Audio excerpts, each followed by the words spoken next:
Les financements pour l'énergie en Afrique ne sont pas pour l'instant au rendez-vous. Que le Fonds climat pour l'Afrique, comme par hasard, a été mis dans la banlieue de Séoul, où tu parles de l'efficacité, et qu'il y a une demande africaine claire sur un budget clair, avec 3 milliards par an. Tout le monde a dit OK, mais maintenant, il faut juste le faire.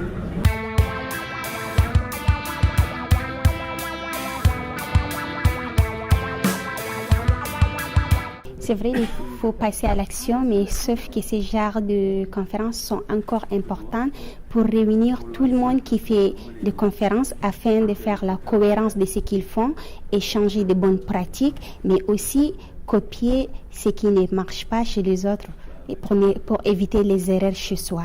Et il est aussi important de faire ce genre de conférences afin de faire un grand réseau de partage, d'échanges et de collaboration entre les individus qui ne se connaissent pas forcément, mais qui ont les mêmes objectifs. Mais il est encore important de se réunir, mais de dire aux autres ce qu'on pense qui n'est pas bon. Genre, le fait de leur dire directement ce que vous pensez pour moi, c'est pas ce que je veux pour mon développement. Donc mon développement doit se baser sur mes idées à moi. Parce que les gens ne connaissent pas, ils sont loin des réalités, des cultures, et ils ne peuvent pas les savoir juste dans un projet en envoyant très loin. Alors il reste quand même très classique, mais ça a de l'importance.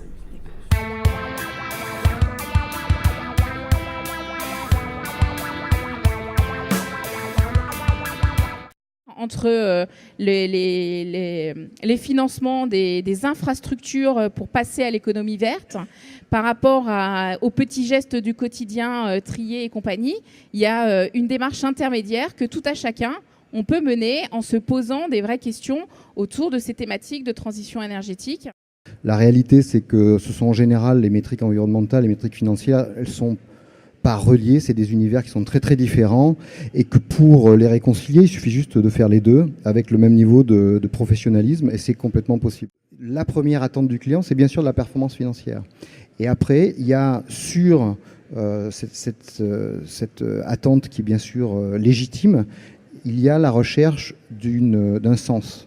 C'est-à-dire, on veut que l'argent serve clairement à financer, par exemple, la transition énergétique et écologique, plutôt que de financer des gens qui produisent l'électricité à partir du charbon, des compagnies aériennes, des fabricants de pesticides. Lorsque, avec mon comité d'investissement, on doit réfléchir à des investissements, on essaye plutôt de se dire, est-ce qu'on n'a pas plutôt intérêt à orienter nos investissements dans des entreprises qui ont compris qu'il fallait changer, à la fois parce que c'est un risque pour elles, c'est un risque pour nous, et puis en sens inverse, parce qu'il y a des opportunités.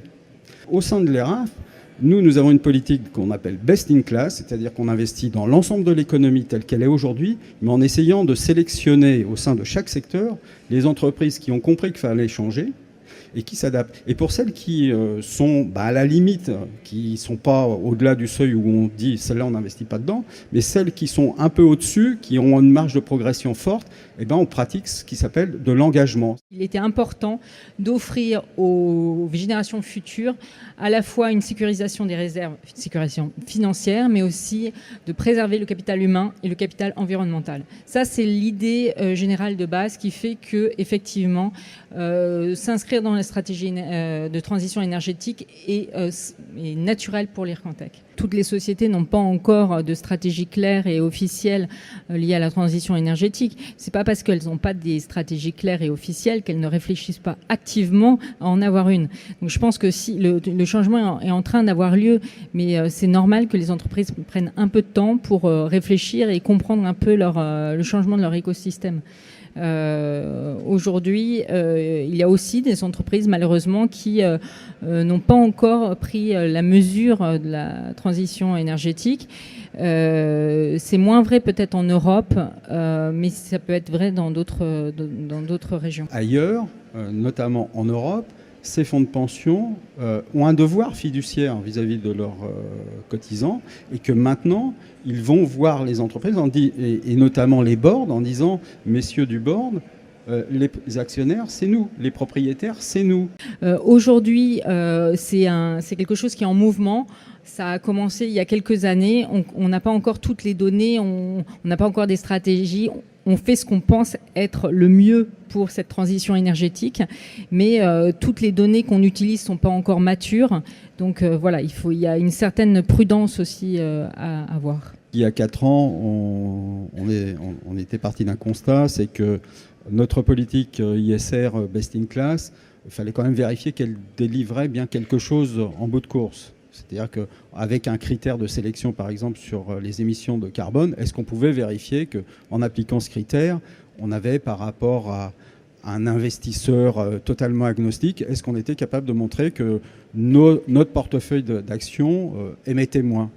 Et fort heureusement, c'est ce qu'on a pu vérifier en utilisant les services de Trucost. Le plus gros défi et le rôle que va avoir l'article 73, c'est d'accélérer cette transformation dans la compétence, la connaissance et in fine dans nos comportements et notre manière non seulement de consommer mais aussi d'épargner.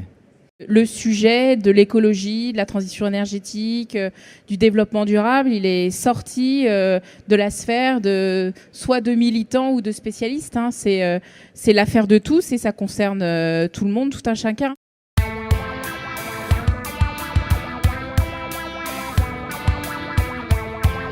Il y a ici une multitude d'acteurs qui portent des projets qui, évidemment, ne captent pas l'attention des grands médias, mais qui font une différence concrète, d'abord par la sensibilisation que ça permet d'obtenir de l'ensemble de la population, mais aussi concrètement en changeant tel aspect de notre vie quotidienne.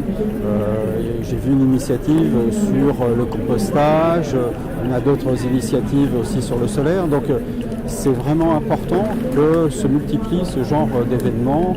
On a tendance à se focaliser sur les grandes réunions internationales et on oublie que dans notre pays, mais pas seulement, ailleurs aussi, beaucoup d'acteurs de terrain, beaucoup d'associations font le maximum pour que cette transition intervienne le plus vite possible.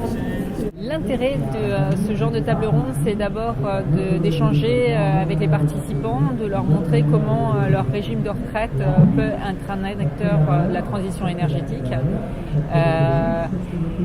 montrer comment des financiers peuvent avoir une utilité sociétale dans le financement de cette transition et dans le passage à une économie bas carbone, ou en tout cas sobre en carbone.